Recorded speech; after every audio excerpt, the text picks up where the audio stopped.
Hello my dear friend, welcome to our channel. আপনি খেয়াল করে দেখবেন যখন আপনি কোনো নতুন মানুষকে বা কোনো বিগিনারকে কোনো হয়তো প্রোডাক্ট বা কোনো সার্ভিস সেল করা নিয়ে কথা বলছেন, দেখবেন তার মনে না সঙ্গে সঙ্গে কিরকম একটা যেন ভয় সে পিছিয়ে আসে।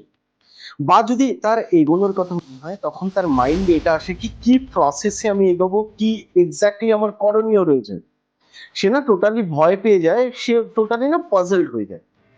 ওই জায়গা থেকে আজকে আমি আপনার জন্য, যদি আপনি একদম বিগিনার হয়ে থাকেন বা হয়তো আপনার সঙ্গে অনেক বিগিনার রয়েছেন যাদের কাছে সেলস মার্কেটিং সাবজেক্টটা একটু টাফ মনে হচ্ছে, তারা কি প্ল্যানিং ওয়াইজ এটাকে করবে, সেলসকে বা মার্কেটিংকে কি প্ল্যানিং ওয়াইজ করা উচিত, তার প্রপার গাইডলাইন আজকের ভিডিওতে আমি আপনার সঙ্গে শেয়ার করব।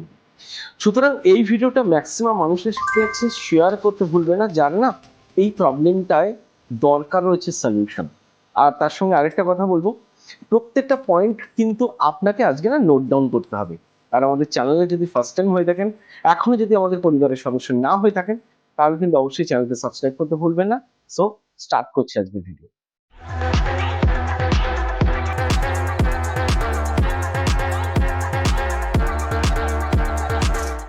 Hello my winner, welcome to become new myself Avik Das. I am a business coach.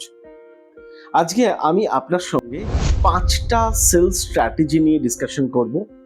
যেই সেলস স্ট্র্যাটেজিকে যদি আপনি ফলো করেন স্টেপ বাই স্টেপ, আপনি যদি একদম বিগিনার হয়ে থাকেন, আপনার সেলকে কিন্তু আপনি টপ লেভেলে নিয়ে যেতে পারবেন। নাম্বার 1 ফার্স্ট স্ট্র্যাটেজি আমি যেটা বলবো, দেখুন প্রত্যেকটার সঙ্গে না প্রত্যেকটা লিঙ্ক আপ রয়েছে। নাম্বার 1 ফার্স্ট পয়েন্টে আমি যেটা আপনার সঙ্গে শেয়ার করবো সেটা হচ্ছে ডেভেলপ সেলস স্ট্র্যাটেজি। সেলস স্ট্র্যাটেজির মধ্যে দুটো পয়েন্ট রয়েছে, সেটা হচ্ছে কি কিভাবে আপনি অ্যাপ্রোচ করবেন এবং আপনার সেলস চ্যানেল কি কি হওয়া উচিত। অ্যাপ্রোচ বলতে আপনি আউটবাউন্ড কলিং এর মাধ্যমে করবেন, নাকি আপনি ডিএম করে কারোর কাছে পৌঁছাবেন, মানে আপনার কাস্টমারের কাছে বা আপনার লিডের কাছে পৌঁছাবেন বা প্রসপেক্টের কাছে পৌঁছাবেন। আউটবাউন্ড কল মানে হচ্ছে অপরিচিত মানুষকে বা হয়তো আপনার কাছে কোনো লিডস রয়েছে তাকে ডাইরেক্টলি ফোন করে আপনার প্রোডাক্ট বা সার্ভিসকে নিয়ে অ্যাপ্রোচ করা, বা হয়তো তার সঙ্গে আপনি কোনো মিটিং ফিক্স করছেন, সেটার approaching, this is the outbound calling. এবং ডিএমটাও কিন্তু তাকে আপনি ডাইরেক্টলি হোক ইনডাইরেক্টলি হোক তাকে অ্যাপ্রোচ করছেন। তো এটা কিন্তু এই অ্যাপ্রোচিং প্রসেসটা কিন্তু আপনি ফলো করতে পারেন। আর সেলস চ্যানেল বলতে আপনি ফোন থেকে এটাকে করতে চাইছেন, নাকি ইমেল মার্কেটিং এর মাধ্যমে করতে চাইছেন, নাকি সোশ্যাল মিডিয়া মার্কেটিং এর মাধ্যমে করতে চাইছেন, এটাকে আপনাকে চুজ করতে হবে। এই দুটো জায়গা কিন্তু চুজ করা মেন ইম্পর্টেন্ট, এটা আমি ওর জন্য ফার্স্ট পয়েন্টে রেখেছি। নাম্বার 2 সেকেন্ড পয়েন্ট যেটা বলবো সেটা হচ্ছে সেট গোলস অফ সেলস। আপনাকে সেলস করতে গেলে বা যে জায়গা থেকে আপনি চাইছেন স্টার্ট আপ করবেন, ওইখানে আপনার কাছে না একটা ক্লিয়ার সেলস গোল থাকতে হবে, মানে টাইম লাইন থাকতে হবে সেই গোলের, এবং সেটা স্পেসিফিক হতে হবে। এক্স্যাক্ট ফিগার, এক্স্যাক্ট স্পেসিফিকেশন সব কিছু আপনার কাছে ক্লিয়ার থাকতে হবে, এবং আপনার কাছে না একটা প্রপার টাইম লাইন যেন থাকে, মানে অনন্তকালের যেন সফল না হয়, সেটা যেন একটা লিমিটেড টাইম পিরিয়ডের মধ্যে থাকে, এবং ওই টাইম পিরিয়ডের মধ্যেই আপনাকে ওটাকে অ্যাচিভ করতে হবে, এটা আপনার কাছে লিখিত থাকতে হবে। এবং তার জন্য না আপনাকে রেগুলার অ্যাকশন প্ল্যানকে সেট করতে হবে। এটাই কিন্তু গোলকে অ্যাচিভ করার জন্য বিগিনারদের নিয়ম। সেকেন্ড পয়েন্টে আমি এটাকে রেখেছি আর কি। নাম্বার 3 নম্বর পয়েন্টে আমি যেটা বলবো সেটা হচ্ছে আন্ডারস্ট্যান্ড ইয়োর টার্গেট অডিয়েন্স। সবাই কিন্তু আপনার অডিয়েন্স নয়, এটা আমরা অনেক ভুল করে থাকি। আমরা ভাবি কি সবাই আমার অডিয়েন্স, না, সবাই আপনার অডিয়েন্স নয়, আপনার কিছু টার্গেট অডিয়েন্স রয়েছে। টার্গেট অডিয়েন্সকে চুজ করতে গেলে আপনাকে কাস্টমার ডেমোগ্রাফিক্স এবং তার সঙ্গে সঙ্গে না কাস্টমারের যে পেন পয়েন্ট ওটাকে আপনাকে বুঝতে হবে। ডেমোগ্রাফিক্স বলতে কাস্টমার যে ক্যাটাগরিজ রয়েছে, মানে সে কি করে, তার প্রফেশন কি হতে পারে, বা তার এজ ফ্যাক্টর বা তার জেন্ডার ফ্যাক্টর, তার ইনকাম ফ্যাক্টর, এইগুলোকে কিন্তু ডেমোগ্রাফিকের মধ্যে আসে।